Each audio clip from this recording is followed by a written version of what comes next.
Hello dear student, welcome to my fifth online class and first lecture of right form of verb.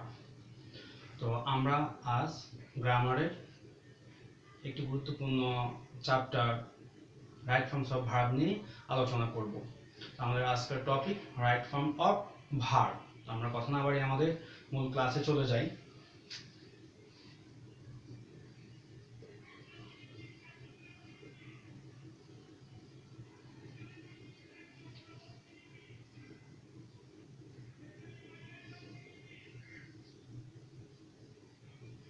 Right form of verbs.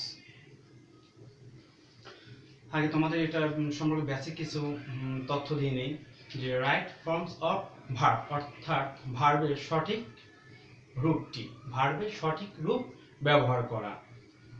আর এই অধ্যায় সম্পর্কে তোমাদের পূর্ণাঙ্গ ধারণা পেতে হলে অবশ্যই তোমাদের টেন্স সম্পর্কে বেসিক নলেজ থাকতে হবে। টেন্স তোমরা যত ভালো পারবে অধিকাংশ গ্রামারের অধ্যায়গুলো তোমাদের জন্য ততটা ইজি হয়ে যাবে। কারণ আমরা জানি যে tense is called the soul of English language. এই জন্য টেন্স তোমাদের আয়ত্ত থাকতে হবে, তাহলে তোমাদের জন্য পরবর্তী অধ্যায়গুলো বা নেক্সট চ্যাপ্টারগুলো, অন্যান্য যে গ্রামারের আইটেমসগুলো রয়েছে অনেক সহজ হয়ে যাবে।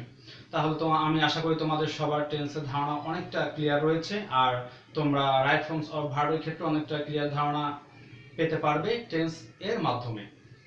তো আমরা রাইট ফর্মস অফ ভার্বের আলোচনায় চলে যাই। আশা করি তোমরা মনোযোগ সহকারে বোঝার চেষ্টা করবে। আমরা রুলস অনুসারে প্রথম right forms of verb rules 1,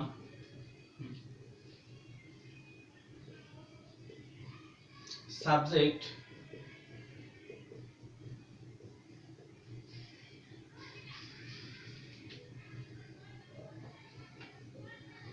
সংক্ষেপে লিখলাম, সাবজেক্ট থার্ড পারসন সিঙ্গুলার হলে কোনো প্রেজেন্ট ইনডিফিনিট টেন্সের রাইট ফর্মস অফ ভার্বের ক্ষেত্রে প্রেজেন্ট ইনডিফিনিট টেন্সের সাবজেক্ট থার্ড পারসন সিঙ্গুলার হলে ভার্বের সাথে এস অথবা ইএস যুক্ত হবে, এস অথবা ইএস যুক্ত হবে।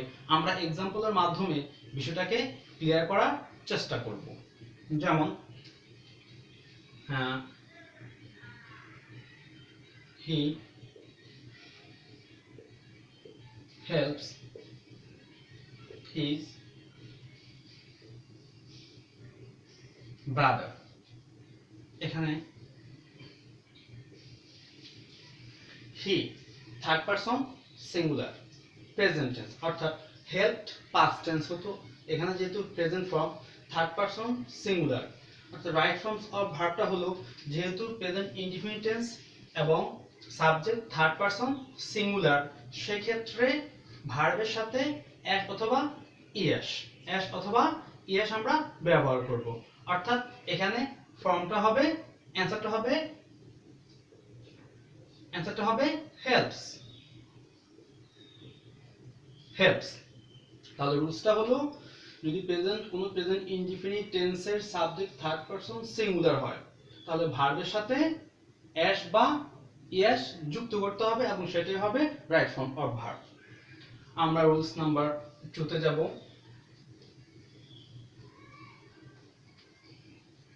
রুলস 2,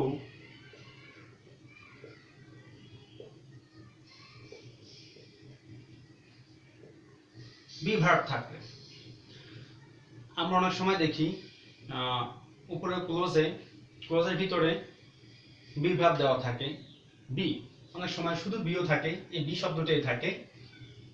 তো সেই ক্ষেত্রে আমরা পার্সন অনুসারে এবং টেন্স অনুসারে সেখানে বি ভার্বের জায়গায় আমরা একটি শব্দ ব্যবহার করব। যেমন এখানে রয়েছে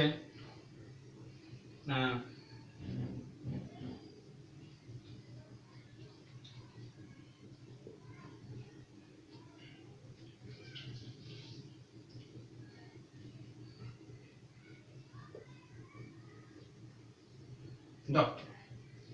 আমরা অবশ্যই কখনো সালমান বি এ ডক্টর কখনোই কিন্তু এই শব্দটা ব্যবহার করি না, কারণ এই বি ভার্বের ভিতরে am, is, are, was, were এই শব্দগুলো রয়েছে। এই বি ভার্বের ভিতরে am is are was were রয়েছে, am is are was were.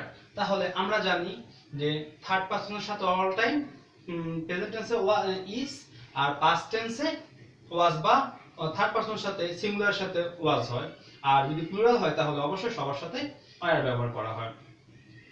তাহলে এখানে যেহেতু বি আছে, আমরা অবশ্যই প্রেজেন্ট টেন্সে সালমানের সাথে সালমান বি না সালমান ইজ, যেমন আমরা অনেক ক্ষেত্রে কিন্তু সেন্টেন্সের ক্ষেত্রে বা টেন্সের ক্ষেত্রে বলে থাকি হি ইজ, তারপরে ইট ইজ, অর্থাৎ সেক্ষেত্রে প্রেজেন্ট টেন্সের ক্ষেত্রে সালমান ইজ। অ্যানসারটা হবে সালমান ইজ, সালমান ইজ। আর যদি এখানে এটা দ্বারা যদি ওই প্যাসেজ যে ক্লোজ উপরে ক্লোজে বি থাকতো, যদি প্যাসেজটা পাস্ট টেন্স থাকতো তাহলে আমরা লিখতাম সালমান ওয়াজ, সালমান ওয়াজ এই ক্ষেত্রে। আবার যদি এখানে আমাদের গ্যাপে ক্যান বা কুড থাকে বা কোনো কিছু হওয়া বোঝায়, যেমন এখানে যদি থাকতো Salman dash B A doctor, তাহলে সালমান ক্যান বি হতে পারে ক্যান বি। এখানে যদি ক্যান থাকতো আর এখানে যদি বি থাকতো তাহলে আমরা এই ক্যানের সাথে এই বিটাকে যুক্ত করতাম, কোনো চেঞ্জ করতাম না, সেই ক্ষেত্রে আমাদের বিটা সরাসরি বসে যাবে। তো এই হলো আমাদের বি ভার্বের ব্যবহার, আমরা এভাবে বি ভার্ব ব্যবহার করব। এরপর আমাদের রুলস, পরবর্তী রুলস নাম্বার 3, কোন বাক্যে am is are was were, am is are was were, am is are was war,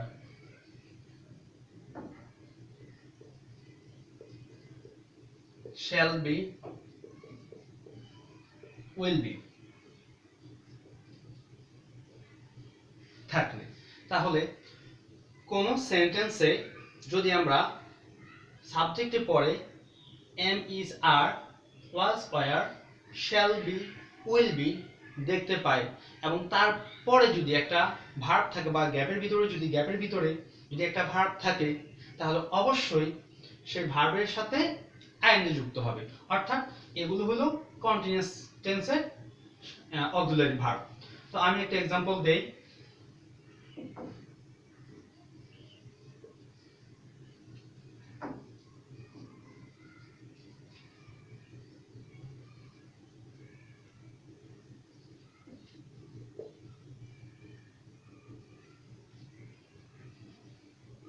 sorry, অ্যানসারটা আমি দিয়ে দিয়েছি, দে আর walk.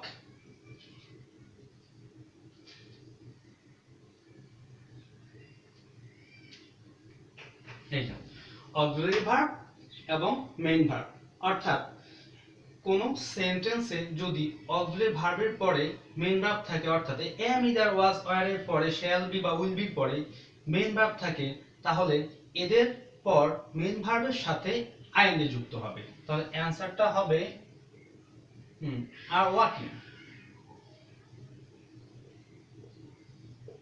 R walking, are they are walking on the road, they are walking, অর্থাৎ এটা present continuous tense.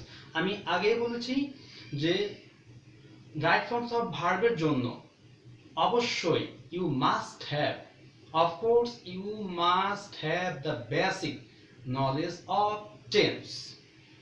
টেন্সের মৌলিক জ্ঞান বা ধারণা অবশ্যই তোমাদের থাকতে হবে যদি তোমরা রাইট ফর্মস অফ ভার্বে ভালো মার্কস আশা করো। আমরা নেক্সট রুলসে চলে যাব। রুলস নাম্বার 4, রুলস নাম্বার 4, কোন বাক্যে had, has, had,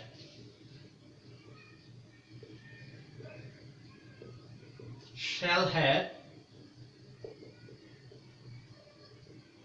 will have থাকলে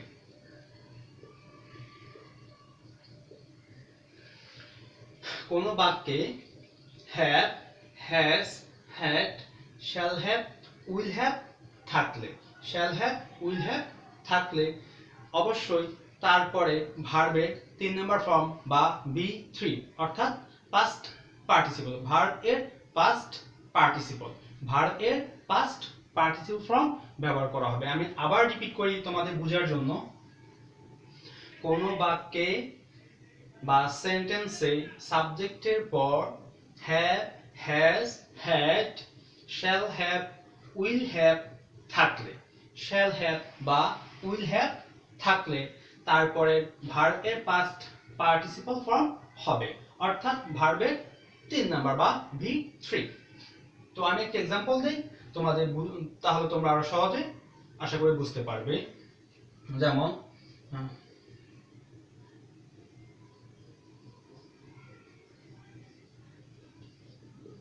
most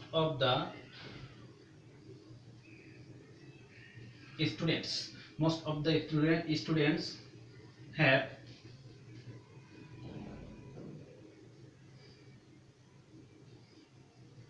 do well in their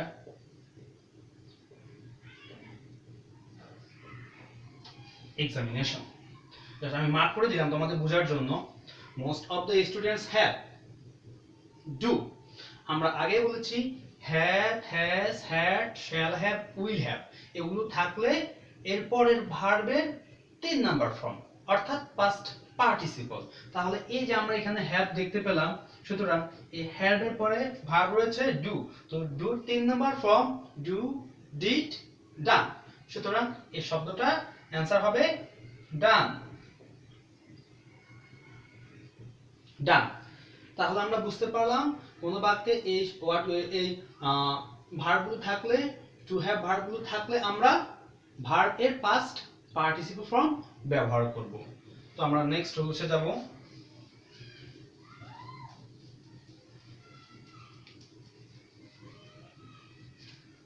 rules number 5,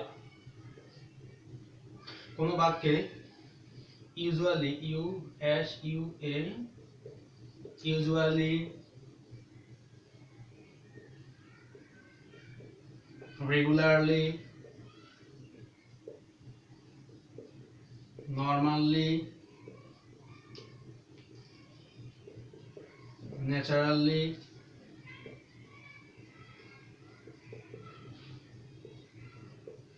occasionally, often,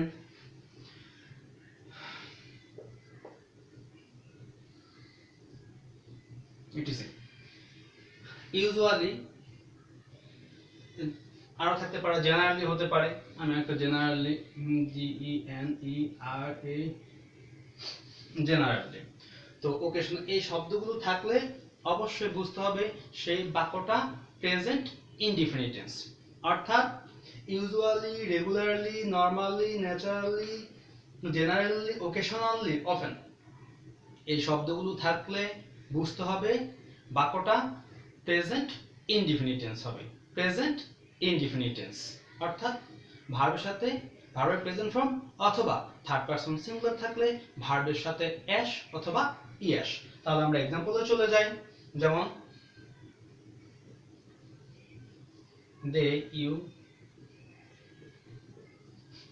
usually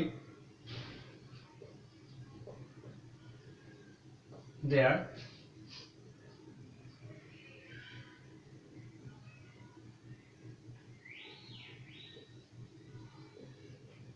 go to their school, they usually go to their school। আমি mark করে দিলাম ভার্বটাকে, অর্থাৎ এই যে বাক্যে ইউজুয়ালি শব্দটা রয়েছে, এই যে ইউজুয়ালি শব্দটা এখানে রয়েছে ইউজুয়ালি, তো সুতরাং এই ইউজুয়ালি বা এই ওয়ার্ডগুলো থাকার ক্ষেত্রে বাক্যটা প্রেজেন্ট ইনডিফিনিট টেন্স, অর্থাৎ ভার্ব এখানে যা আছে তাই, যেহেতু এর সাথে আমাদের ভার্বের প্রেজেন্ট ফর্ম বসবে, কোনো এসবিএস বসবে না, থার্ড পারসন হলে অবশ্যই বসতো।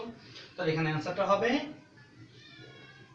যা আছে same form go, usually go to their school। এই গেল রুলস। আমাদের next rules,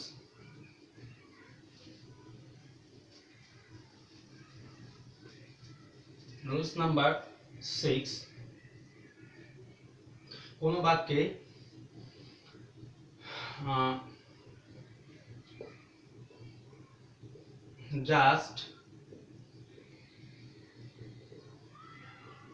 just now, yet,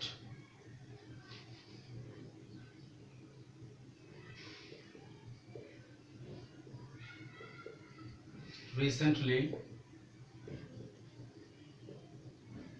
already, lately থাকলে just now, yet, recently, already, lately এই শব্দগুলো যদি বা ওয়ার্ডগুলো যদি কোনো বাক্যে থাকে তাহলে নিঃসন্দেহে সে বাক্যটি প্রেজেন্ট পারফেক্ট টেন্স। নিঃসন্দেহে সে বাক্যটি প্রেজেন্ট পারফেক্ট টেন্স। তো আমরা এক্সাম্পলের মাধ্যমে বিষয়টা ক্লিয়ার করার চেষ্টা করব। যেমন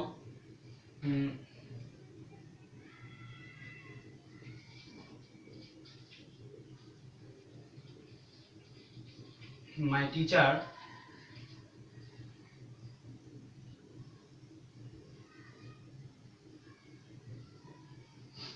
teacher already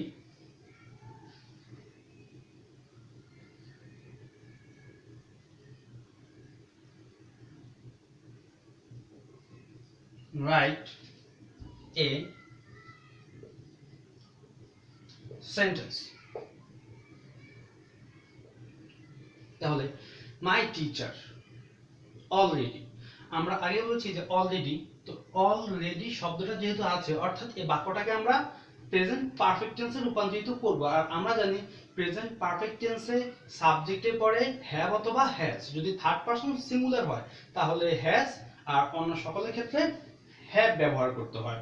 অর্থাৎ my teacher third person singular, তাহলে আমরা অবশ্যই থার্ড পারসন সিঙ্গুলার জন্য আগে মডেল ভার্বটা নিয়ে আসি হ্যাজ। তো মাই টিচার হ্যাজ, তারপরে এটা অলরেডি পরে হ্যাজ রিটেন ভার্বের 3 নাম্বার, যেহেতু প্রেজেন্ট পারফেক্ট টেন্স আর প্রতিটা পারফেক্ট টেন্সে ভার্বের 3 নাম্বার বা পাস্ট পার্টিসিপল ফর্ম, অর্থাৎ হ্যাজ রিটেন। তাহলে অলরেডি পরে হ্যাজ রিটেন, এখানে হ্যাজ তারপরে রিটেন, যে 3 নাম্বার, অর্থাৎ এই যে my teacher already has written a sentence. ইতিমধ্যে যে কাজটি হয়ে গেছে সেটার জন্য প্রেজেন্ট পারফেক্ট বোঝাতে, অর্থাৎ এই শব্দগুলি কোনো সেন্টেন্সে ওয়ার্ডগুলো বা এই ওয়ার্ডগুলো কোনো সেন্টেন্সে থাকলে সেটা অবশ্যই প্রেজেন্ট পারফেক্ট টেন্স হবে, অবশ্যই প্রেজেন্ট পারফেক্ট টেন্স। আর প্রেজেন্ট পারফেক্ট টেন্সের স্ট্রাকচার হলো সাবজেক্ট প্লাস হ্যাভ অথবা হ্যাজ, ভার্ব এর 3 নম্বর ফর্ম বা V3 অথবা পাস্ট পার্টিসিপল ভার্বের প্লাস এক্সটেনশন বা বাকি অংশটুকু। ওকে, তো আশা করি তোমরা এই রুলসগুলো বুঝতে পেরেছো। আর রাইট ফর্মস অফ ভার্ব এর পরবর্তী ক্লাস আমরা রাইট ফর্ম ভার্বের পরবর্তী অংশটুকু আমরা পরবর্তী ক্লাসে বলার চেষ্টা করব। আশা করি এই ক্লাসটা তোমরা মনোযোগ দিয়ে অনলাইন থেকে দেখে নেবে আর পরবর্তী ক্লাসগুলোকে তোমরা ফলো করবে। আজকের মতো সবাই ভালো থাকো, আল্লাহ হাফেজ।